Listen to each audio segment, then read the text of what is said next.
On the screen you can see Crayola's Scandi Dove picture. It's a very popular one and it's great for digitising, and it's the one that you chose, Sara. Now, I know a Sara who doesn't use the H and I know a Sara who does. So I've got a 50-50 chance of getting the way you say your name right. I'm hoping that I've landed on the right one. I've decided to go with the one that I know, so Sara it is for this. I apologise if I've chosen the wrong one. You digitised this when you were getting used to the features and all the new bits and pieces that were new to you in version 5, and you really did do a great job. You stitched it all out in one colour on a white linen fabric. This has unfortunately come a little bit too large. I didn't intend it to be that big. That is roughly the actual size, and I think you've got it at 5¼ inches by 7½ inches, or 13 centimeters by 19 centimeters. So that means that you've used your 140 by 200 hoop on your machine. It really has come up nicely, hasn't it? Now, in your note, you mentioned a few things that puzzled you when you were working your way through and becoming familiar with version 5. A couple of those were the connectors and the auto jump. Now, I don't intend to address those in the video because they would take up a couple of videos on their own, just those subjects. So what I have done is I've written some information and an answer for you at the end of your document here. It's down here, all there. That's all the stuff that I've written down for you, and I've sent it to you in an email. I've also put that document into the challenge folder on Digitising Divas. This is it here, Sara doc plus reply. So anybody else that wants to have a look, if they're curious about the information that I put on there, well, they can go and have a look there too.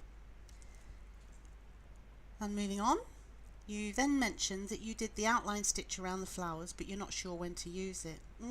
I couldn't find what you meant. I really couldn't. So going back to the picture, I couldn't see an outline stitch around these flowers, and I couldn't see an outline stitch around these satins here. This is satin and this is a zigzag, so perhaps that was removed. I don't know. I'd like to be able to help you with it, but just at the moment I can't, and I couldn't see it when I was actually looking at the design that you'd digitised. And here we take the opportunity to have a look at it. What I'm going to do is I'm going to first of all click on the graphic which is behind the digitising that you've done, and then I'm going to right click it and I'm going to select lock. That stops it moving, but just for the purposes of this exercise I'm actually going to also hide it. So it's highlighted. Again, I'm going to right click and I'm going to say hide selected. It just makes it a little easier to follow a few things. And of course we can see what you've done here digitising, and it was a really neat way to do it.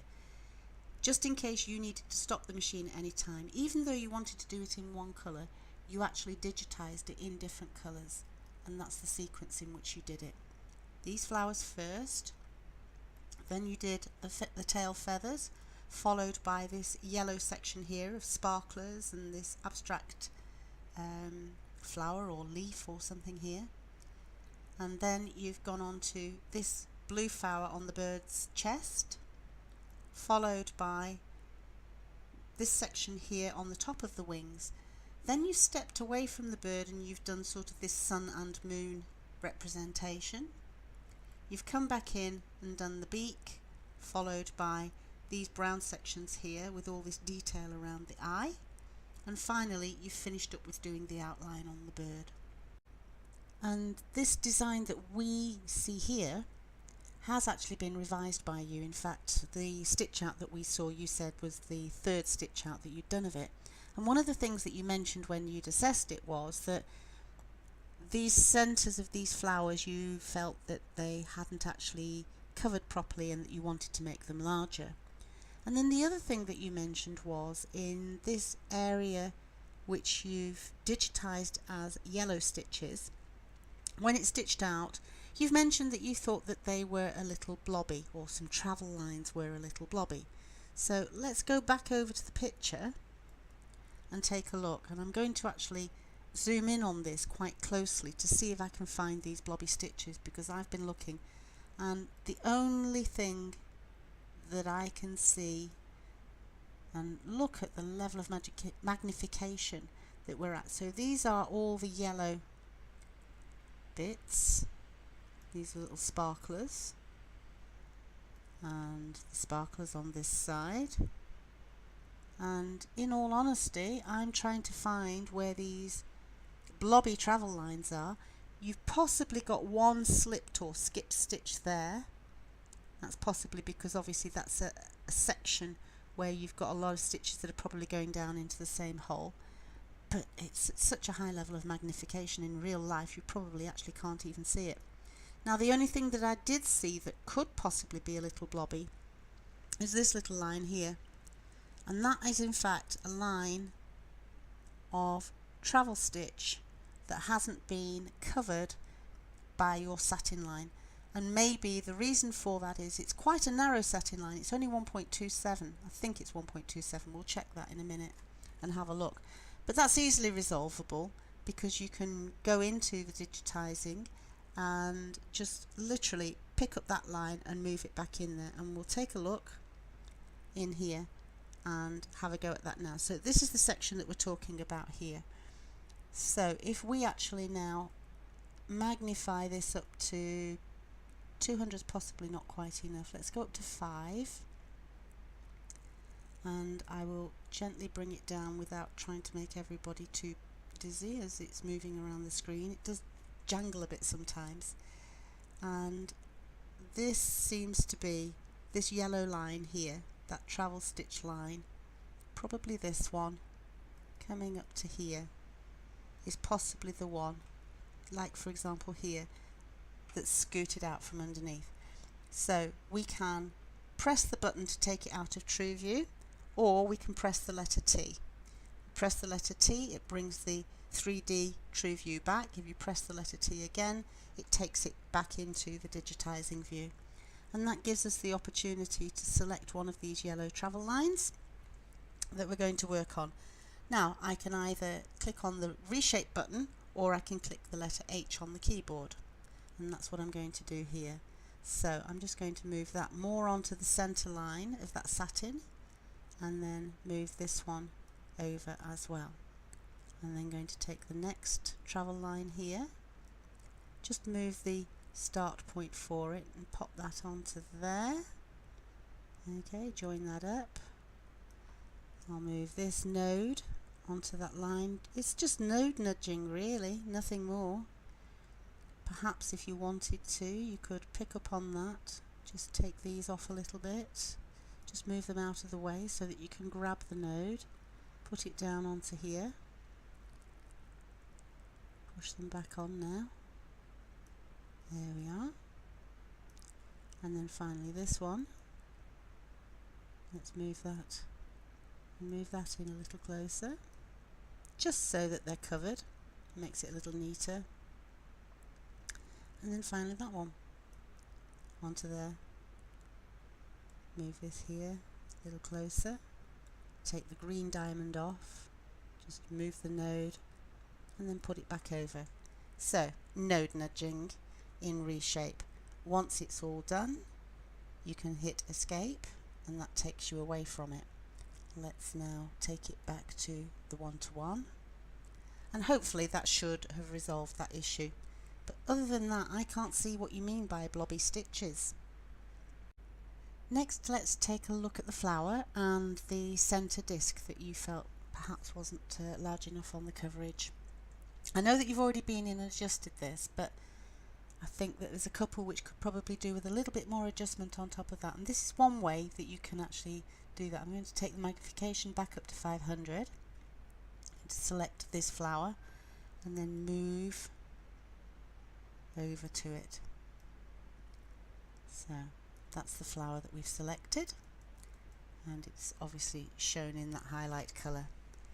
And this object is a closed fill object, and you filled it with a tatami.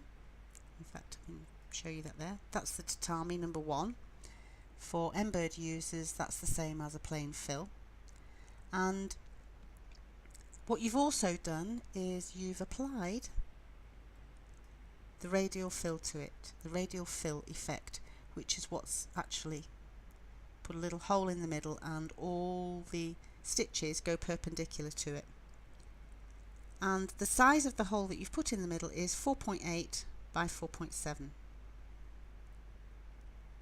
So that means that any disc that you put over the centre of that hole has got to actually clear it by at least 1 millimetre ideally on the outside there. So if that hole is approximately 4.8, you really do need to be looking at a minimum diameter of this disc here of being about 6 millimetres. And as you can see here, you've got it at width 5.66. I think I'd just be taking that a little bit bigger. So, two ways that you can do it. You can either click it and make it manually larger and get an idea of it, how much bigger you want it, or you can go to this little box up here and you can either alter the width or you can alter the height.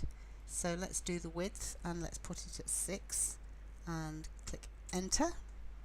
And because we've got this locked ratio box selected, it also makes the height grow larger as well. If I wanted to put that at 6, just watch the width, that will go up as well because it's ratio controlled, and then click enter to confirm that that's what I want.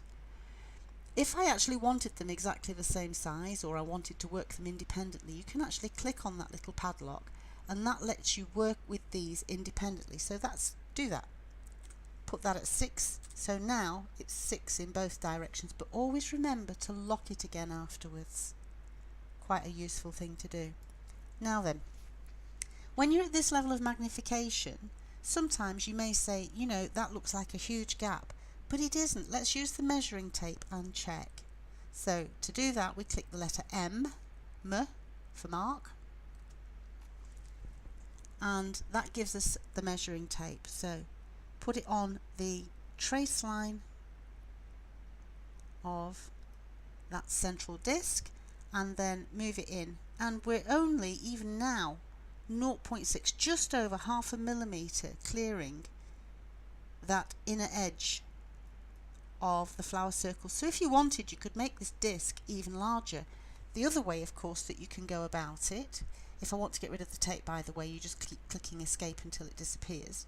The other way that you could actually go about making sure you'd got the coverage was to make this hole a little smaller. So at the moment it's 4.8, let's take it down to 4.6, 4.6, and let's make the whole height 4.5, and then you click enter. That way then's given us a double way of doing it, either or. So you either alter and make your radial circle smaller, or you make your disc bigger. Let's go to true view, and as you can see here, that central disc, you've made that in an embossed fill. For Embird users, that's what you call a pattern fill. And as you say, that you hadn't actually put any underlay on it. But that object is approximately, well, it's just about half a centimetre wide, isn't it? I would be tempted to say, you know what, you could actually get away with an underlay in there, possibly an edge run, and it will just anchor those edges down so that when these stitches are going in and yanking it in this way and yanking it in that way, it's now obviously being held a little bit better by having an edge run round the outside.